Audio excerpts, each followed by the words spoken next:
বাবা, আমি এই পৃথিবীতে বাঁচতে চাই না, আমি মরে যেতে চাই। কেন বচ্চ, কি হয়েছে তোর? এই পৃথিবীতে বেকারত্বের কোনো মূল্য নেই। আত্মীয় স্বজন দূরে থাক, নিজের জন্মদাতা মাতা পিতাও কথা শোনায়। এক মুঠো খাবার খেতে বসলে বোঝা যায় বেকারত্ব কতটা অভিশাপ। এই অভিশপ্ত বেকার জীবনে বেঁচে থাকার চেয়ে মরে যাওয়া অনেক ভালো। হ্যাঁ, আমি জানি এই অভিশপ্ত বেকার জীবন থেকে মরে যাওয়াটা অনেক ভালো, কিন্তু মৃত্যু সঠিক বিচার নয়। হ্যাঁ, মহান আল্লাহ তাআলা কাউকেই ফেলে দেয় না। হ্যাঁ, সবারই একদিন দিন ঘুরবে, কিন্তু বচ্চ, হয়তো দুটো দিতে মহান আল্লাহ তাআলা যদি তোর হায়াত রেখে থাকে, তাহলে তোর রিজিক পৃথিবীতেই আছে। তুই চেষ্টা করে যা, হয়তো একদিন অনেক বড় মানুষ হবি যদি মহান আল্লাহ পাক তোর প্রতি খুশি হয়।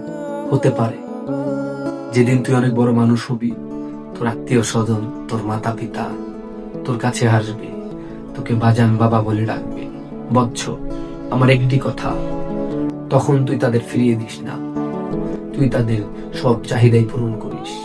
তুই দেখিয়ে দিস বেকারত্বই শেষ জীবন নয়, এর উপর একটি জীবন রয়েছে। মহান আল্লাহ পাক কাউকেই ফেলে দেয় না।